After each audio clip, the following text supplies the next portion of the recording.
Hello to another episode of Mobile Minute. This is your host Cody, and today we're going to be talking about Hoplite.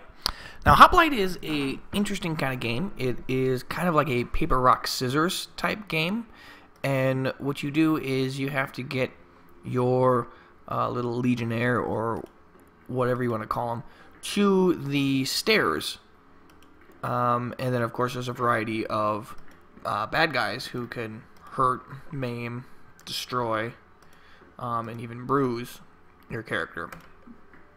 The cool thing about these is they got some interesting game dynamics to keep it, beyond just a paper rock scissors type thing. And so you can choose several different ways to actually achieve what you want to do. And so graphics wise, I think this is a pretty cool setup. I'm kind of a fan of pixels, and I think they do it in a good way. Some of the other games, when they do pixels or they do pixelated 8-bit, that kind of stuff, it comes off kind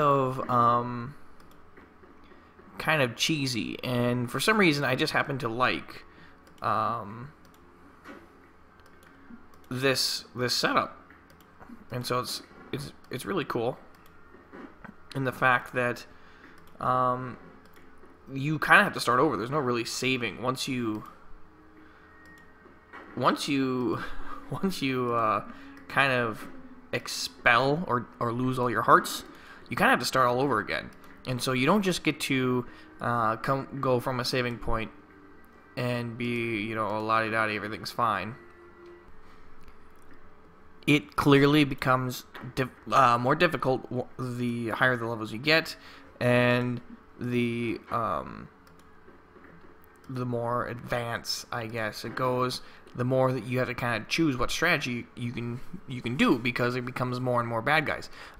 So the three main things are: you can bash, and you can knock somebody back a space. You can jump. You can bash. You can throw, and you can lunge. So then once you're done, it tells you your score, and then you go, okay, well, and now you start all over again. And the great thing is, if you noticed, is that the map changes. This wasn't where it was last time. And so there is some randomness to it, even though it keeps the same overall. The three bad guys and the shrine keeps all those all the same. But on the other hand, they make it randomly for all these different tiles, which is kind of awesome. I really appreciate that. I think that's a good use of play to make sure that things aren't getting dull. Because that's the last thing you want to do is, get your game dull. And so it does add some interesting impact to your gameplays that you got a random map. So you can't just perfect how level 2 I handle this, level 3 I get this, level 4 I take on this. And so now there you go. Now I'm dead. Now we start all over again, and boom, now it's a completely different map again. Same two bad guys in the beginning though. So there's like no fretting. But it gives you a good feel for what the bad guys can and cannot do.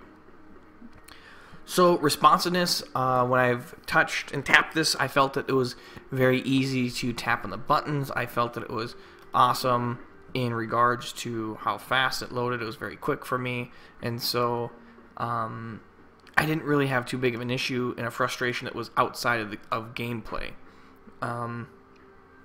Come to sound, I mean, you're hearing the sound. The sound is kind of the old school sound bites that if you're a little older, you're kind of used to hearing this kind of stuff.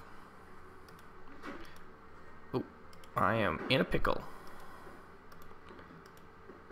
And so there we have it. If you happen to like this review, go over, click on the link. It'll bring you over to Hit Point Magazine.